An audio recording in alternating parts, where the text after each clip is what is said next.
Dear Mom, 7 years since I saw your face. Are you disappointed in me? For all the love and joy we shared, too much was left unsaid. I traveled in search of you, across sea and sky, through mountains and snow, to the ancient places of men and the top of the world. 7 beautiful places for 7 lost years.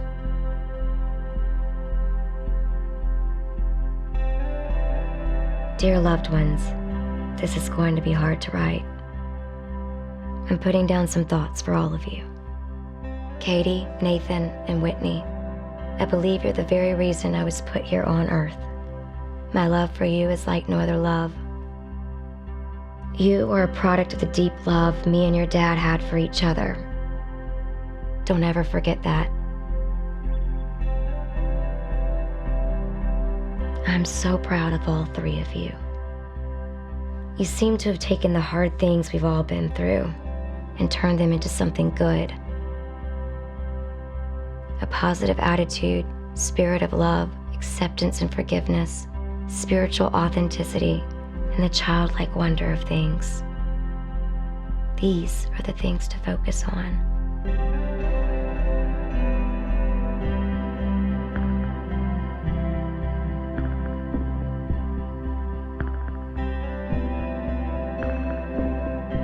Wanda was born December the 12th, 1957. She was our firstborn baby. I was 22 when I had her. So we sort of grew up together. The first time I saw Wanda, she had on a smock top that flared above the waist and some cut-off shorts and brown hair and hazel eyes and a great smile, and I was smitten. She loved to be goofy and laugh and have fun. When it was time to be serious, she had a really hard time being serious. Warm and very nurturing, and I always felt like I was her purpose. Mom would pick us up from school, and she'd get all my girlfriends in the back, and we would do donuts in the parking lot of my high school. Teachers would run out, Miss Carter, you can't do that, you can't do that. And she was just like a big kid. She always met somebody that had a need, and she identified what it was. In some way or other, Wanda was helpful to other people. When I asked her over and over again, what do you want to be in life, Wanda? And she would say, I want to be a mom. It was always the same answer. And she was a good one. It was electric, you know. Just anybody could feel loved by her. But oftentimes people who are like that have a lot of sadness.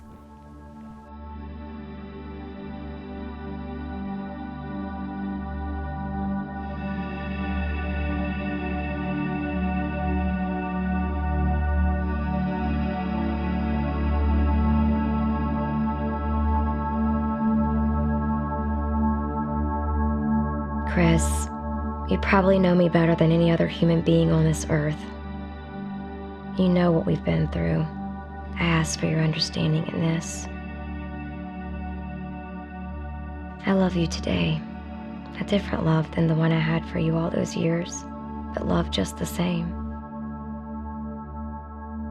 I hope you'll forgive me for all my ways that led to the mutual dissolving of our relationship. I have deep gratitude for you being the kid's father. We made good ones, didn't we? I want everyone to be right-sized in their views of themselves and the role they played in this whole scenario. That's where peace and happiness live, where we learn to be honest with ourselves. It just always felt like she was not always with us, that there was something kind of lurking. A supervisor wanted her to stay at work and gave her a pain pill. So Wanda developed a like for that. It gave her relief, and it became a way for her to deal with her feelings. Dad told us that your mom was struggling again with both prescription drugs, and then at the time he was telling us that she was drinking. I would drive around downtown Nashville looking for her, and I'd get off work at midnight and I'd drive around till 2 or 3 a.m. in the morning just trying to find her. And I sought all the help I could to help diagnose. She went to treatment for the first time, and so we thought, okay, she'll be all right. She's going to be okay. And then everything became measured in sobriety chips and in days of sobriety. She responded to treatment but would relapse, and it was a very, very difficult time. I'm certainly not an authority on addiction. To try to help somebody with addiction, I think you also have to think about why.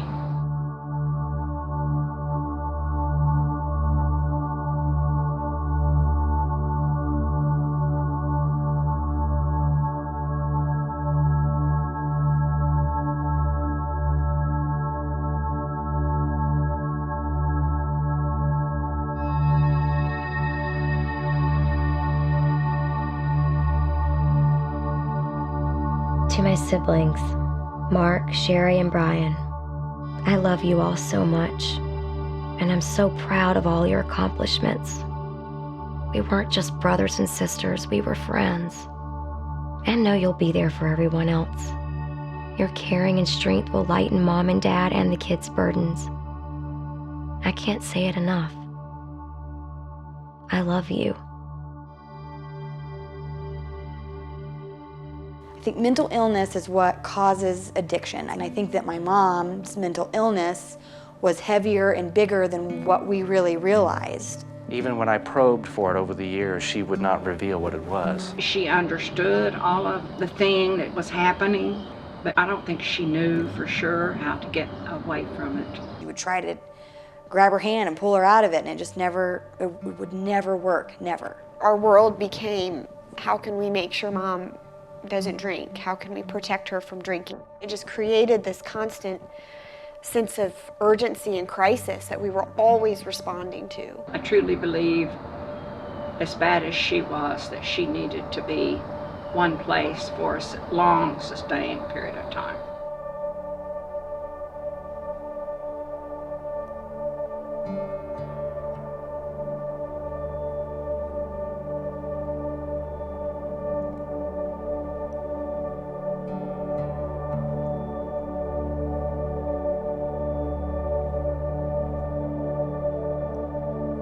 Mama and Daddy, thanks for all you did for the family. You're incredible, and I love you more than I can say. You've always been there for me. Sometimes it seemed like you were the only ones.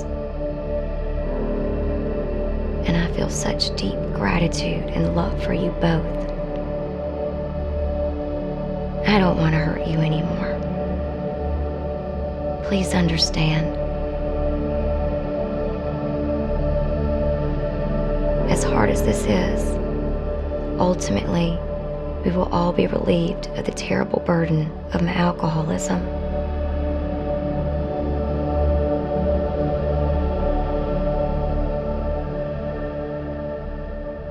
It was a thing that evolved. She eventually started drinking anything with alcohol in it. I was in and out of psychiatric wards and jail and treatment centers, and we just lost her. You could just tell when the disease was kicking in because you would catch her in more lies. She would become more reclusive. We put her first before ourselves a lot of the time. Literally did become a one day at a time exercise, not just for me, but I think for all of us. We were angry with her because we were like, why can't you stop? Don't you love us? And she couldn't.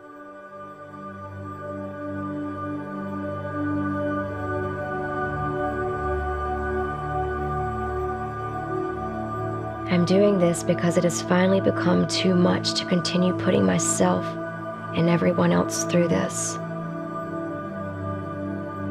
Repeated failure has completely robbed me of my sense of self, humanity, dignity, and spirituality.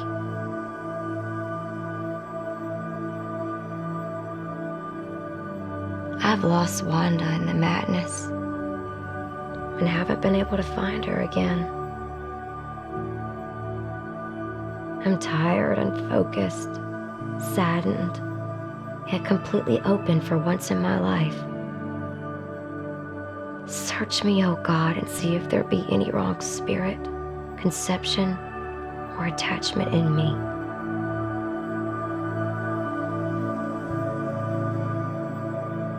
I got a call from my dad, and he told me that she had died. I just lost a sense of gravity. I just fell down. And I asked Dad how it happened. He sort of paused. He just told me she killed herself, honey. I think my mom wanted healing so bad and wanted to be free so bad that that was her only way out. Letting go was a process, not an event. The last thing I said to her as she walked out the door, "Now, Wanda, you know you can't come back out here." And she said, "I know, Mama," but she never turned around. I don't feel guilty about it, but it sure does touch my soul.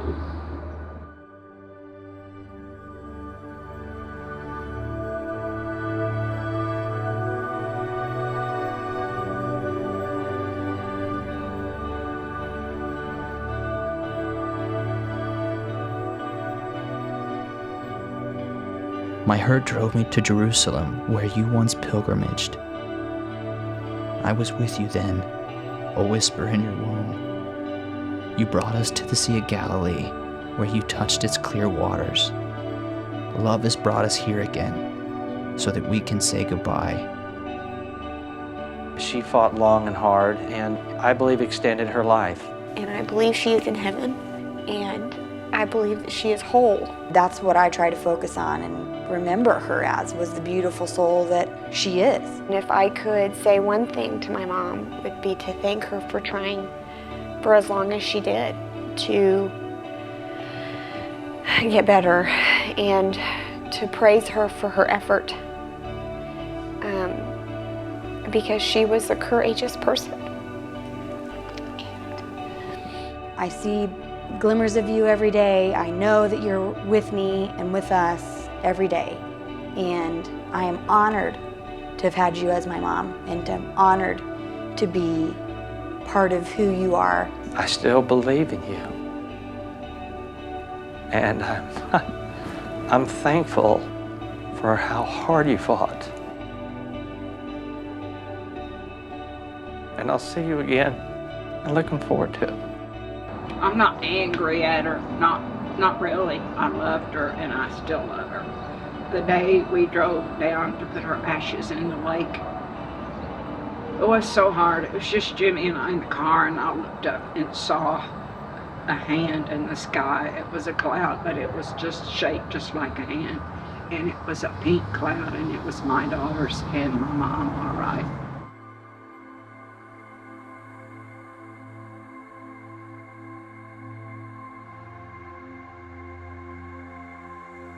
I hope you'll be able to come to terms with me doing this. Get a sense of acceptance and understanding about it. In no way should you carry any guilt for this. Anger, yes. Sadness, yes. Feeling cheated, yes. But never entertain any thoughts of blame for yourselves. Honor me and my memory by living full, happy, and productive lives. Laugh a lot, play a lot, love a lot, forgive a lot, accept a lot. I know you know how to do these things. I pray you know how deep my love for you goes. Please forgive me and let go of hurt eventually. I love you all. Goodbye, Wanda.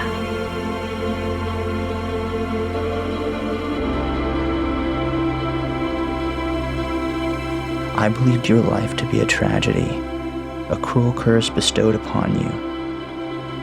I let my guilt and shame control me and smother me and blind me to the truth that your life was a blessing to those you fought for and loved.